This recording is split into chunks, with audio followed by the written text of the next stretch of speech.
Bom, aqui conosco o nosso colega Rodrigo Constantino. Constantino, bom, você está nos Estados Unidos e só se fala em impeachment do presidente Donald Trump agora aí nos Estados Unidos. E é aquela questão, quais são as chances e o que há de fundamento por trás disso? Bom dia, Constantino.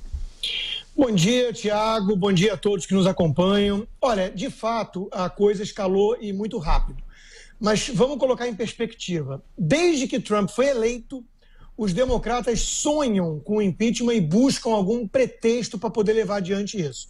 Há uma pressão muito grande da base militante, mais radical, e a Nancy Pelosi, que é a líder na Câmara, sempre evitou esse assunto porque sabe que não havia apoio popular e chance de ser aprovado no Senado. E o caso do Robert Mueller, do suposto conluio com a Rússia, que a imprensa martelou durante 2 anos de forma cansativa, inclusive, insistente, sem muita base, tratando como um fato consumado, acabou que saiu o relatório do Robert Mueller e foi um anticlímax. Não havia ali nada concreto que pudesse levar ao pedido de impeachment. Agora encontraram o novo pretexto, entre aspas, nessa questão aí da conversa que o presidente teve com o presidente da Ucrânia, Zelensky. Porque o que acontece é o seguinte, teve um whistleblower, alguém ligado supostamente à agência de inteligência, que denunciou o teor dessa conversa e ele parece que não é uma fonte primária. Ele soube do teor da conversa e denunciou. E aí tem que abrir uma investigação. De fato, o presidente Trump teria pressionado, segundo essa denúncia, o presidente da Ucrânia a investigar Joe Biden, porque o filho do Joe Biden tem ligações na Ucrânia com o setor de energia, sendo que ele não tem nenhuma experiência nisso. Ele é um rapaz problemático, né, traz problemas, foi para as forças militares, foi expulso por negócio de droga. É um problema para o Joe Biden. Mas teria lá um cargo muito bem remunerado na Ucrânia e o Trump teria pedido para investigar. Veja, os Estados Unidos tinha uma ajuda militar pronta para ser transferida, doada para o governo da Ucrânia. O Trump teria usado, então, segundo a denúncia dos democratas, né, a vantagem, essa alavancagem em cima da Ucrânia para pressionar o governo, usando os dólares do contribuinte americano para que investigue um adversário político no local. Se foi dessa forma, se houve a questão do qui pro quo, ou seja, você faz isso e investiga o meu adversário e eu libero os recursos, isso seria de fato um crime e absolutamente motivo de impeachment. O presidente americano nega que foi isso, diz que apenas conversou e vai oferecer a transcrição inteira da conversa. Ele vem prometendo isso há 2 dias, ainda não fez, né? Diz que não há nada de errado ali, e a gente sabe que é bem ao estilo Trump fazer esse tipo de coisa, e autoridades conversam mesmo, tipo, você não vai investigar esse cara? Isso pega mal, pode ser imoral, pode ser ruim para a democracia, para a imagem do país, mas não é ilegal, né?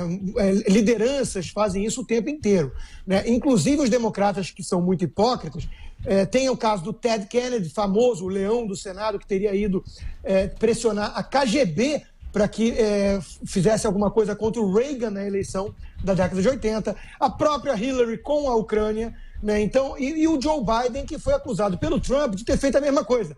O Joe Biden, na época, o filho estava sendo investigado por um procurador na Ucrânia e ele teria usado como moeda de troca um recurso, como vice-presidente do país, um recurso do Estado americano para pedir para que esse procurador fosse tirado do caso. É a denúncia que o Trump vem fazendo, inclusive o Comitê Nacional Republicano pressionou hoje que o próprio Joe Biden forneça, então, as suas conversas com o governo ucraniano. Claro que ele não vai fazer.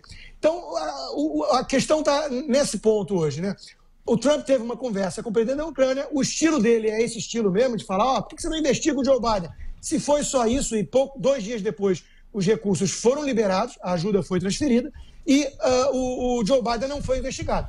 Então, o que é preciso ver é se há ou não um qui pro quo, se há ou não uma pressão do presidente para liberar as verbas só por meio da investigação do seu adversário. Não há isso, aparentemente. O próprio Ministério de Relações Exteriores da Ucrânia disse que não houve essa pressão e o presidente se manifestou oficialmente, o presidente da Ucrânia, Zelensky, também falando que não se sentiu pressionado, né? Então, não acho que há matéria para impeachment, mas os democratas querem desgastar o Trump para a eleição de 2020, até porque sabe que no Senado dificilmente passaria o impeachment porque há a maioria republicana. Então isso tudo aí é estratégia para a campanha, mas quem realmente se machuca, eu acho, é o Joe Biden. Esse aí deve estar fora da corrida, aumentou muito a chance de Elizabeth Warren disputar com Trump ano que vem. Ô Constantino, agora aqui, voltando aos assuntos nacionais, o Congresso derrubou nesta terça-feira 18 vetos que o presidente Jair Bolsonaro tinha feito à lei de abuso de autoridade. O que você achou disso, hein? Uma vergonha, né? Uma vergonha, realmente. Os monstros do pântano da velha política, o tal centrão, né? Se uniram ali num acordo corporativista de retaliação, inclusive ao governo e à Polícia Federal, à Lava Jato, a tudo isso, após aquela operação da polícia no próprio Congresso, né, no gabinete do líder do governo no Senado, o senador Bezerra Coelho, e também em relação ao próprio presidente por ter vetado mais do que seria o acordo, né, com os parlamentares de só vetar a questão das algemas.